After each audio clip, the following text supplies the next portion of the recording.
So one thing I'm very certain that every developer hates is repetition. I for one, I seriously hate repetition, and I know that you might actually hate repetition as well. So for instance, so far so good, we've been able to make use of this same button in two different places, and as we proceed building our application, there's going to be other scenarios where we will need a button like this. So it will just make a lot of sense that this button is customized and turned into a separate widget that we can always reuse. So if we go into maybe our login page or our registration page, we can go into our Flutter outline. Okay. So if your Flutter outline is not showing, you can just simply navigate to another page and come back. I think that will resolve the issue. Alright. So here, this is where our raise button is in our widget tree. So this is our widget tree and this is our raise button. So we can go ahead and double click. So we can click on extract widget. So what are we going to call this widget? You can simply call it taxi button. So as you can see, a new widget has been created for us, and this widget is named taxi button. So the intent is that we can reuse the taxi button in different places within our application. So if you scroll down a little bit, you can see the code for our taxi button. So as you can see, we still have the login test here. Everything seems pretty much the same. So what we have in mind originally is that we should be able to, customize the button. Instead of having login constantly, we can have login, we can have register, we can have something else and all of that.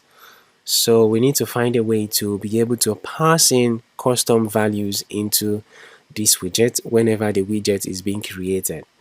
So to ensure that our code is very much organized, I'm going to copy the entire code for our taxi button, and I'm going to create a new folder or a new package.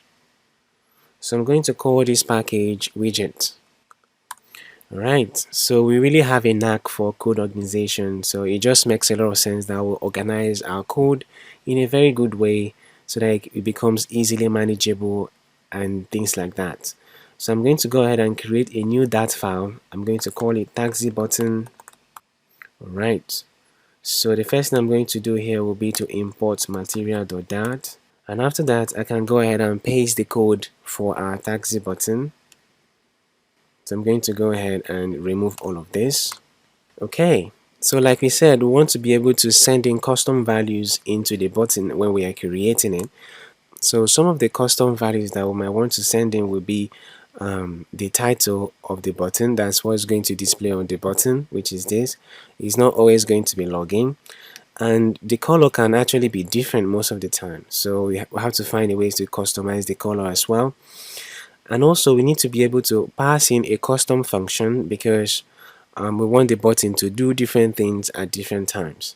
So to be able to do that, we need to create a constructor that will allow us to send in these values. So firstly, I'm going to go ahead and create final values. So the first is going to be the title. So these are going to be the variables or values that we're expecting to receive inside of this widget.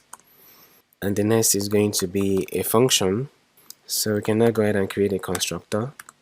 Now the next thing we need to do will be to make use of these variables in the appropriate places. Like for instance, we need to go ahead and assign color here. And for the text, we can now go ahead and assign title here. And for the unpressed, I can remove all of this. And I can go ahead and pass unpressed here. So now our taxi button is truly custom. The next thing we need to do is to return back to our login page and make use of our taxi button. Alright, so we have our taxi button here. What we now need to do is to pass in the appropriate values into this taxi button. So the title is going to be login, and the color is going to be brand colors, the green, and the unpressed for now is going to be empty. So I'm going to go ahead and copy this as well and use it in our registration page as well. So instead of having all of this, I can clean this out and paste this here. So the title here is going to be register. Bam. So to confirm that this works, let's go ahead and hot reload with Ctrl X. As you can see, we have the same thing, nothing changes. But if I go ahead and pass a new color here, say accent purple, and hit hot reload, you can see the button color change, and this still remains the same. So this is how beautiful and how effective it is to make use of custom widgets. So now that we've successfully designed our login and registration page, it is now time to go ahead and register users using Firebase authentication. So this will be all for now. See you in the next class.